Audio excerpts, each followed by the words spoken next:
yang mana tujuannya untuk mengungkapkan argumen. Manfaatnya banyak. Selain untuk mengasah public speaking kita dalam dua ranah perdebatan, yang pertama menambah wawasan, kedua melatih berpikir kritis, logis, dan tangkas. Mengapa Kak perdebatan jadi membuat kita mempunyai wawasan yang luas? Karena di dalam perdebatan itu ada mosi yang kita kaji, mosi yang kita perdebatkan. Dan mosi itu biasanya tidak akan kalian dapati di pelajaran sekolah, karena itu menambah wawasan. Ya kan? Kita akan mengulik bagaimana keadaan dunia sekarang. Itu adalah mosi-mosi perdebatan. Itu mengapa perdebatan ini menambah wawasan kalian. Lalu yang kedua, manfaat dari perdebatan itu melatih berpikir kritis, logis, dan juga tangkas. Jadi kalian akan berpikir kritis ketika kalian mengkaji sebuah mosi. Selain itu, kalian harus logis. Artinya, kalian mengungkapkan sebuah argumen sesuai dengan realita dan data yang ada. Sampai di sini mungkin paham? Sulit? Tidak kan? Lanjut. Iya. Jenis perdebatan. Sekarang debat bahasa Indonesia ada jenis perdebatannya. Ada parlementer dan juga ada British. Kalau parlementer dalam satu tim ada 3. Kalau British ada berapa? Ada 2. Iya. Alurnya juga berbeda. Jadi perdebatan bukan hanya ketika kita mengungkapkan pendapat, tidak. Tetapi ada alur-alurnya. Misalnya nih, parlementer ada 3 orang satu tim. Pembicara pertama dari tim pro, lalu dilanjutkan pembicara pertama dari tim kontra, lalu dilanjutkan pembicara kedua dari tim pro, dilanjutkan pembicara kedua dari tim kontra, lalu pembicara ketiga dari tim pro, lalu pembicara ketiga dari tim kontra. Nah, seperti itu ya alur perdebatannya. Jadi di sana ada sanggahan, ada interupsi yang akan dilakukan oleh masing-masing pembicara. Dan masing-masing pembicara itu memiliki perannya masing-masing. Misalnya pembicara 1 mengulik terkait dengan definisi, limitasi, argumentasi, dan juga latar belakang. Pembicara 2 mengungkap sebuah data, sebuah realita. Lalu pembicara ketiga mengungkap sebuah simpulan atau urgensi yang ingin mereka ungkapkan. Apa itu urgensi? Tujuan. Ya, seperti itu. Mungkin di sini paham dulu ya terkait dengan alur perdebatan ini. Ya. Lalu kalau debat British itu berbeda lagi. Debat British itu terdiri dari 2 orang satu tim. 2 orang satu tim. Ranahnya berbeda lagi tuh. Ada 2 orang pembicara pro dari pro pembuka, ada kontra penutup, ada pro penutup, dan ada kontra penutup. Nah, itu berbeda dan keduanya itu saling berbeda. Kalau British biasanya itu lebih nalar, tidak memiliki sebuah struktur yang nyata. Biasanya langsung diungkapkan di sana, di dalam perdebatannya. Mungkin sampai di sini mengerti ya? Terkait dengan alur perdebatan. Jadi kalau kalian nanti disuruh debat, jangan asal bicara saja, tetapi ada alurnya ternyata. Ya, seperti itu. Baik, komponen dalam perdebatan ada mosi dan ada tim pro serta tim kontra. Kalau mosi adalah apa? Ada yang tahu? Topik yang dibicarakan, betul. Ada topik yang dibicarakan di sana. Kalau ada tim pro dan ada tim kontra, biasanya itu kalian diundi. Siapa yang masuk ke dalam tim pro, siapa yang masuk di dalam tim kontra. Nah, seperti itu ya teman-teman.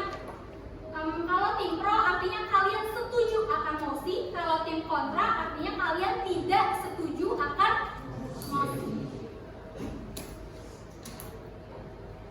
Iya, ini adalah tipsnya. Jadi selain mosi yang akan kita kaji, ada juga ranah utama kenapa kita harus mempersiapkan hal ini. Karena tidak hanya materi perdebatan yang akan dinilai oleh juri, tetapi juga komponen ini sangat berpengaruh akan penampilan kalian. Yang pertama, intonasi, cara berbicara, dan juga bahasa tubuh. Sama seperti public speaking pada umumnya. Intonasi artinya tinggi rendahnya nada. Gitu ya. Jadi kalau perdebatan jangan berpikir kalau berdebat itu ya dia yang paling nyaring bicara, dia yang menang. Tidak. Harus ada intonasi di balik semua itu. Lalu yang kedua adalah cara berbicara. Cara berbicara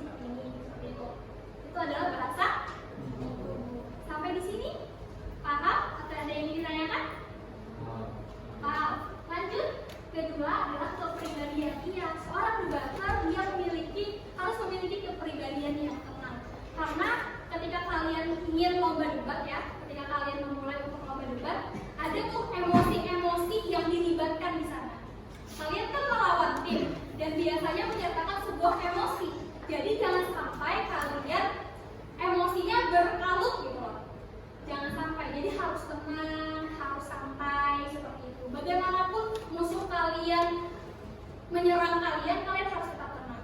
Jangan terhalut emosi. Lalu selanjutnya wawasan dan kemampuan berpikir kritis. Selain wawasan yang harus kalian kaji lebih banyak, kalian juga harus berpikir kritis. Jadi kajian itu, emosi itu harus kalian kaji dengan kritis. Nanti kita akan praktik langsung.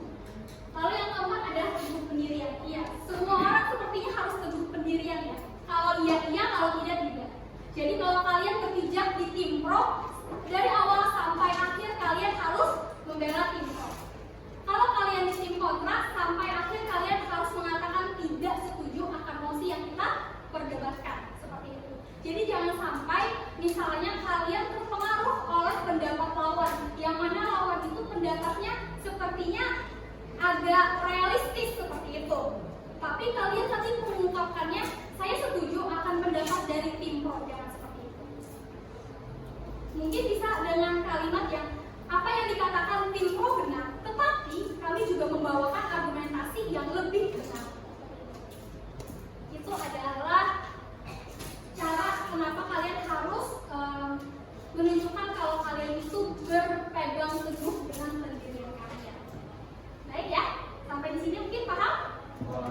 Oke, dengan tempat ini. Ya, selanjutnya, yang pertama mengkritisi definisi, lalu kedua mengetahui status quo, ketiga mengetahui urgensi, dan yang keempat mengetahui keuntungan serta kerugian.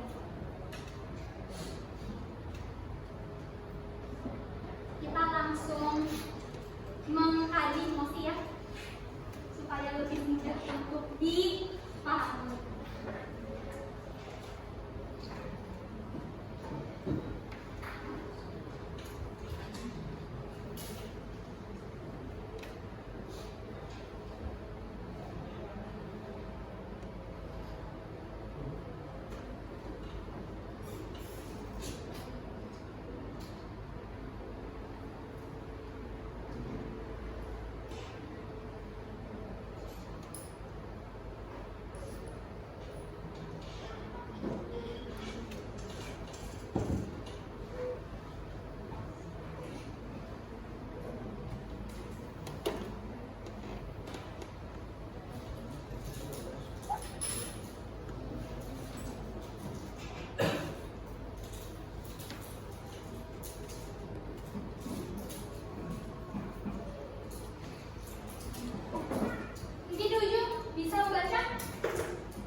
Tokoh sentral dalam pembentukan karakter. Baik, terima kasih. Nah, jadi trik yang pertama adalah mengkritisi definisi. Sebelum kalian memulai untuk mengungkapkan argumentasi kalian, kalian harus mengkaji dulu. Bagaimana caranya Kak mengkritisi definisi ini? Kita akan mencari mungkin 2 atau 3 kata kunci. Kata kunci yang bisa kalian kaji. Seperti apa ya kata kuncinya?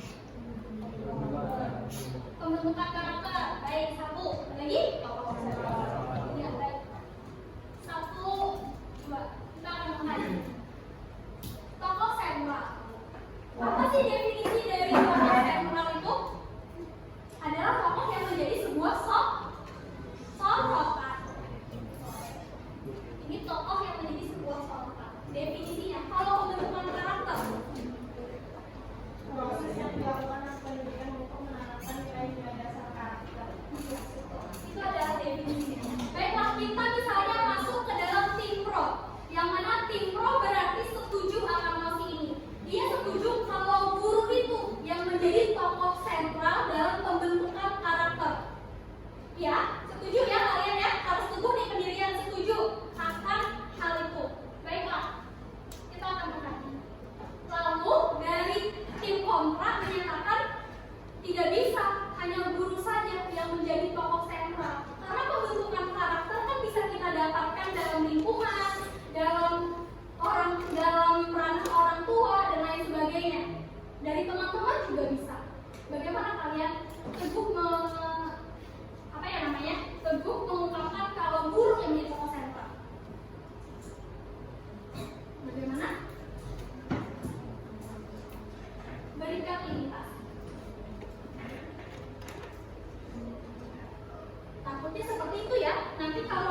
kontra malah dia menyanggahnya tidak, pembentukan karakter itu tidak hanya guru kok yang membentuk karakter seseorang, tetapi murid, tetapi teman-teman, lalu juga lingkungan serta orang tua itu juga mempengaruhi pembentukan karakter seseorang. Misalnya di dalam tim kontra, kalian sebagai tim pro harus memiliki strategi yang mana kalian melimitasi mosi tersebut dalam ranah pendidikan.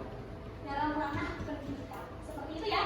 Kalau pendidikan kan artinya hanya teman-teman, hanya guru saja, ya kan? Dengan lingkungan sekolah, yang mana artinya tokoh sentral, tokoh utamanya adalah guru yang menjadi sebuah tauladan adanya pembentukan karakter yang nanti akan ditauladani oleh siswa.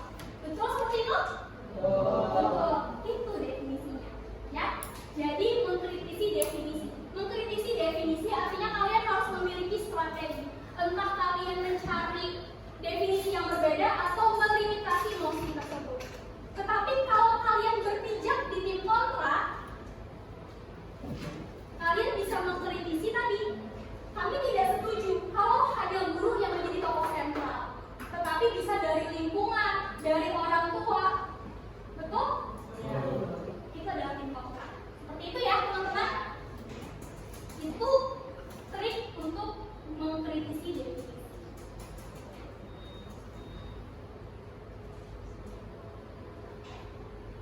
Selanjutnya mengetahui status quo. Kalau status quo ini adalah kita harus tahu keadaan sekarang, keadaan dan realita sekarang.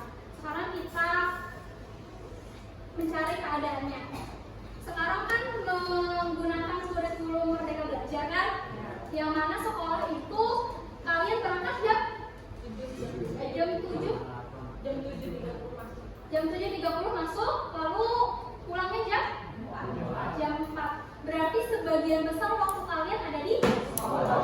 Wajar dong kalau seorang guru yang menjadi tokoh sentralnya, karena guru yang banyak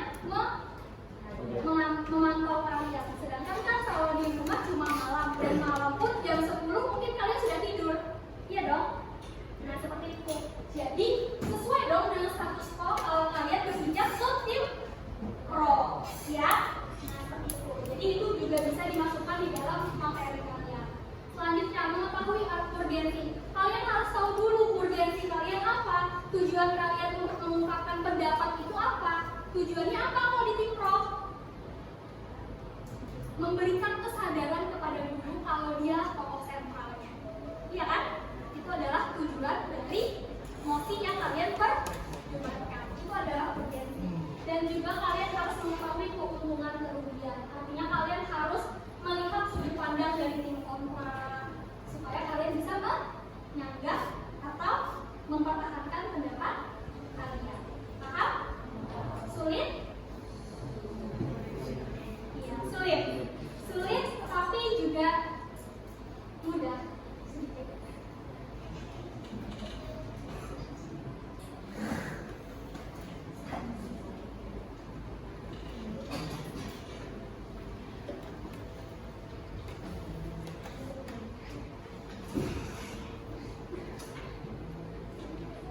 Lalu Kak, gimana nanti di dalam perdebatan apa saja sih materi yang akan kamu sampaikan ketika aku memulai perdebatan? Ada materi-materinya yang harus kalian sampaikan dan itu semuanya terstruktur.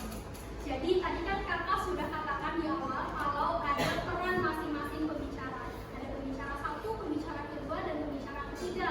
Kalau pembicara pertama artinya dia memberikan definisi, lalu memberikan limitasi. Limitasi adalah pembatasan masalah. Ya tadi pembatasan masalah yang ini tadi. Kita melimitasi kalau mosi tersebut adalah dalam ranah sekolah atau lembaga pendidikan. Itu adalah limitasi. Itu tugas dari pembicara pertama dari tim pro. Lalu pembicara ketiga dari tim pro itu juga memberikan data dan simpulan. Materi debatnya yang pertama adalah mengapa masalah ini dibahas. Tentu saja kita akan mencari tahu dulu kenapa sih jadi mosi ini diperdebatkan. Kira-kira kenapa ya jadi mosi ini diperdebatkan?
realitanya sekarang apa, lalu sudut pandang kalian diungkapkan dengan realistis.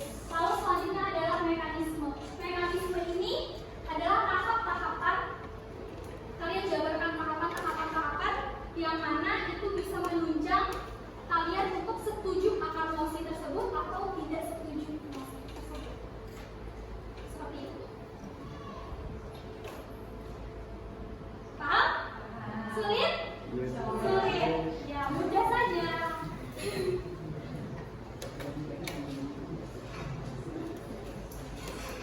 Iya, sepertinya sampai di sini mungkin ada yang ditanyakan. Gimana?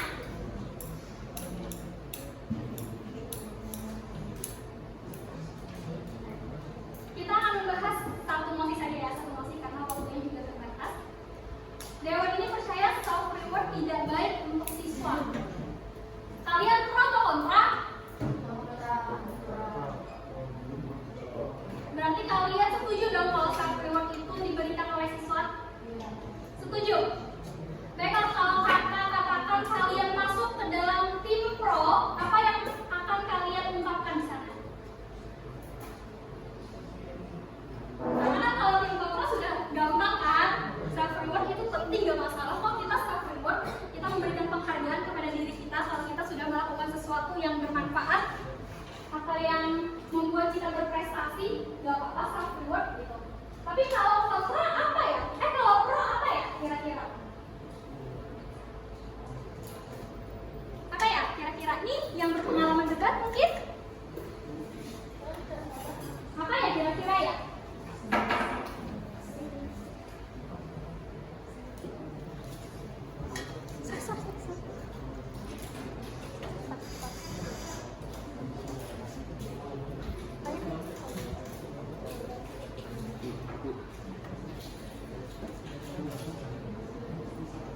Apa ya? Kalau kalian berpijak di tim pro nih ceritanya, self reward yang diberikan secara berlebihan setiap hari. Misalnya kalian diberikan limitasi seperti itu. Jadi saya sebagai tim pro tidak setuju akan mosi tersebut karena kami sebagai tim pro melimitasi kalau mosi ini merupakan self reward yang diberikan kepada diri sendiri secara berlebihan setiap hari. Itu limitasinya. Bisa dipahami ya? Itu adalah strategi.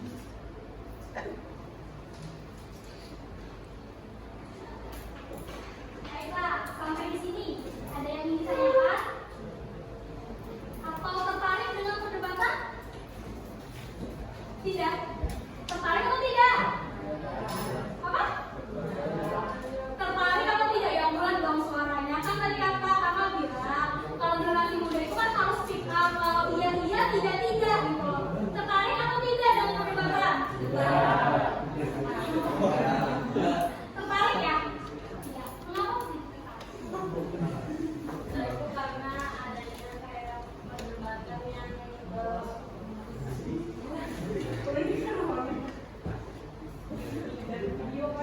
video bang ya?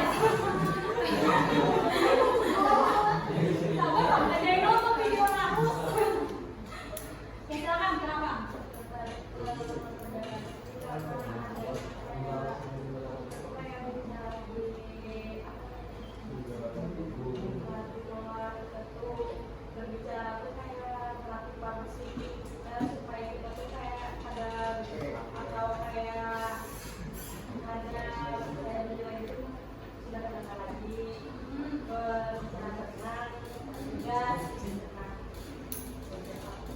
Melalui public speaking, lalu juga melatih ketenangan supaya tidak gugup, ya kan? Gitu.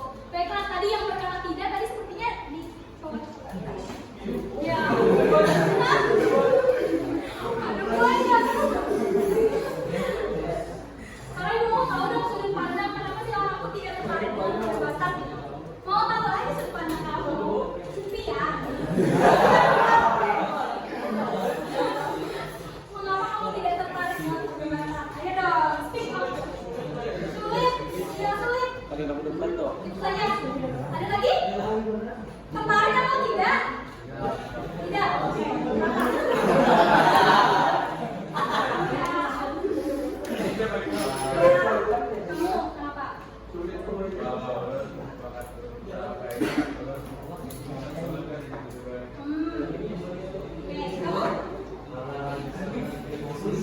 nggak bisa berpikir kritis, harus bisa, iya kan? Harus belajar dong. Sekarang ikut tanya kesini deh, siapa nama kamu? Ariza, kamu masih suka dengan perdebatan atau tidak? Oke, kenapa?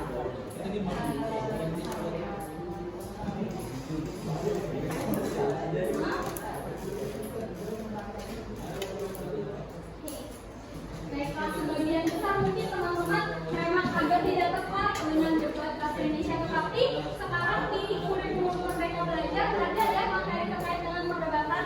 Jadi setidaknya kalian tahu, oh ternyata anak-anak debat itu bukanlah mereka yang keras sendirian, tidak. Anak-anak debat itu mereka yang melihat sesuatu dari dua sisi, pro ataupun kontra, dan mereka biasanya orang-orang yang punya prinsip. Kalau tidak, tidak. Kalau iya, iya.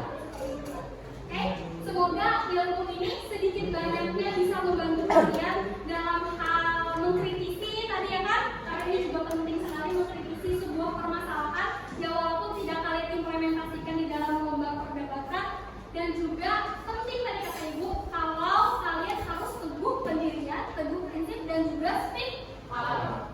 Ya, baik. Mungkin sampai di sini ibu tanya sekali lagi, ibu lagi kakak gitu. Kakak tanya sekali lagi, ada yang ingin ditanyakan?